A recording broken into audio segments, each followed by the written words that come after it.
सभी को जय माँ काली। कैसे हैं आप सभी लोग। आशा करती हूँ कि माता रानी की असीम कृपा आप सभी पर बरस रही होगी और माँ सबके अंदर के भंडार भर रही होगी। आज हम होली आने वाली है तो उस पर कैसे हम कवच को सिद्ध कर सकते हैं, कैसे कवच की साधना कर सकते हैं, हम इस पर हम बात करेंगे। तो वीडियो में अंत तक बने रहिएगा और वीडियो अच्छी लगे तो कमेंट में जय माँ काली जरूर लिखिएगा। देखिए, होली, शिवरात्रि, दीपावली, ये कुछ खास ऐसे दिन होते हैं जिन पर आप कोई भी मंत्र हो, चाहे कवच हो, चाहे जो भी हो, वो आप आसानी से सिद्ध कर सकते हैं और उसका आपको लाभ बहुत मिलता है।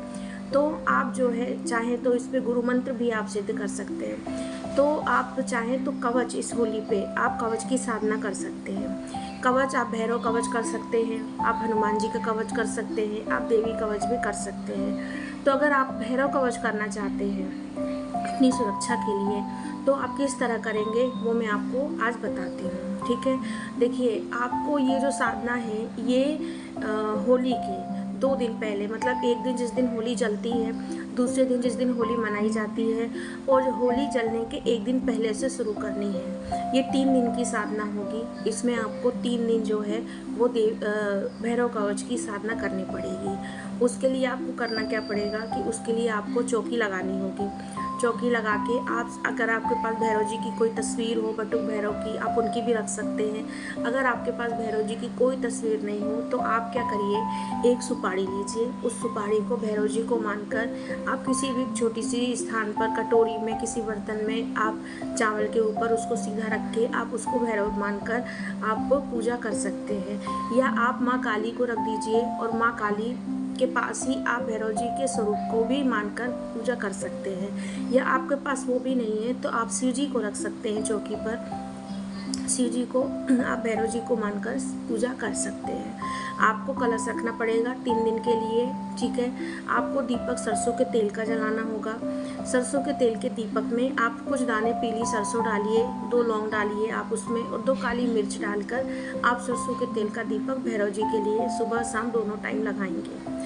आप जब साधना करना शुरू करेंगे तो चौकी पर जब आप भैरव जी को, या जैसे मैंने आपको बताई हूँ, आप वैसे किसी की भी मूर्ति आप रखकर कलश स्थापना कर लेंगे। इसके बाद में नवग्रह आप बना लीजिएगा और फिर आपको दीपक लगाना है, अगरबत्ती सब लगाना है। फिर आपको संकल्प लेना है, आप अपना नाम लेंगे, आप बताएंगे सामने कि हम आपका कवच कर रहे हैं भैरव जी, और इस कवच को करने का उद्देश्य जो है ये मेरी सुरक्षा, मेरे घर की सुरक्षा आप दीजिए, यही है इसका उद्देश्य। ऐसा कर कर आप जो जल है उसको नीचे डाल दीजिएगा। और फिर क्या करिएगा, आप सबसे पहले गुरु मंत्र की एक माला करिएगा। अगर आपके पास गुरु नहीं है तो आप शिव जी को गुरु मान सकते हैं, बना सकते हैं। आप माँ काली को गुरु बना सकते हैं। ठीक है, करके पहले आप गुरु मंत्र की माला करिएगा।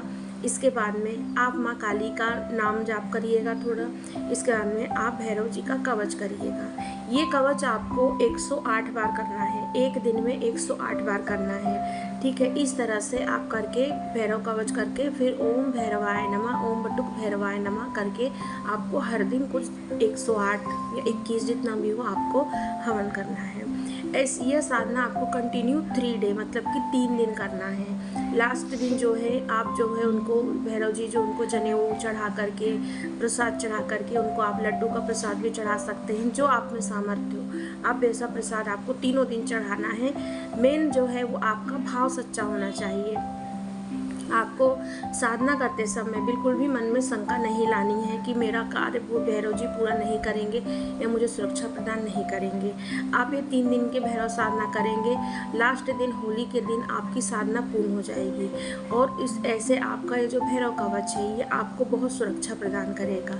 देखिए, सिद्ध जो है, सिद्ध आप कर सकते हैं, सिद्ध भी आपका हो जाएगा। लेकिन सिद्ध वर्ड में इसलिए नहीं कहती हूँ कि हमको सिर्फ सिद्ध करने से ही मतलब नहीं है। हमने सिद्ध करके छोड़ दिए, कोई चीज़ में भाव नहीं है मन में, तो वो चीज़ का कोई फ़ायदा नहीं होता है। आपका भाव होना चाहिए तो चीज़ें आप कैसे भी करेंगे वो सिद्ध होती है। ठीक है। इसके बाद में वो कवच को आपको डेली एक बार सुबह और शाम आपको डेली पढ़ना है। होली के बाद से आप कहीं जा रहे हैं, आपको लग रहा है किसी चीज़ का डर लग रहा है मन में, तो आप वो कवच पढ़ के जाइएगा। आप सुबह या शाम को वो कवच पढ़िए और कवच पढ़ के आप भैरव जी से रात को सोते समय अगर आपको नेगेटिविटी लगती है, अगर किसी बच्चे को लगती है, तो संकल्प लेकर आप उस कवच को उस बच्चे के लिए, घर के किसी मेंबर के लिए कर सकते हैं। इससे आपको सुरक्षा प्रदान होगी।